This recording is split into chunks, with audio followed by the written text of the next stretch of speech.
घर रेंट पे लेना वर्सेस अपना घर थोड़ी सी डाउन पेमेंट करके किस्तों पर निकलवाना, दोनों सिनेरियो में मैथ्स जो है वो क्या सेंस बनाती है, फाइनेंस क्या सेंस बनाती है, हम देखते हैं। फॉर एग्जांपल इस सिनेरियो के अंदर हम लेते हैं कि कोई एक 2 करोड़ का घर है, जिसके ऊपर 2 सिनेरियोज हम ले रहे हैं, वन इज़ मॉर्गेज या इंस्टॉलमेंट्स के ऊपर लेना, दूसरा रेंट के ऊपर।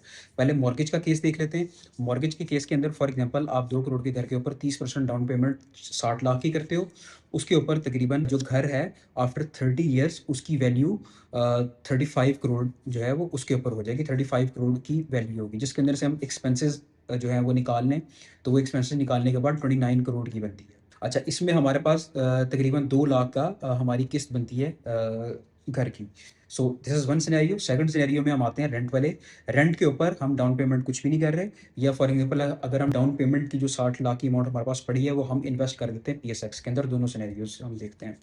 अगर हम पीएसएक्स के अंदर इन्वेस्ट कर देते हैं 60 लाख, तो ये हमारी वैल्यू 30 साल के बाद 96 करोड़ हो जाएगी। अगर हम इन्वेस्ट नहीं करते, हमारे पास पैसे नहीं हैं, या हम पैसे किसी और मकसद के लिए यूज़ कर लेते हैं, तो हमारी उसकी वैल्यू 55 करोड़ हो जाएगी। अब इसको कंपेयर करें 29 करोड़ जो कि आपके घर की वैल्यू थी, जो कि आपने मॉर्गेज के ऊपर लिया।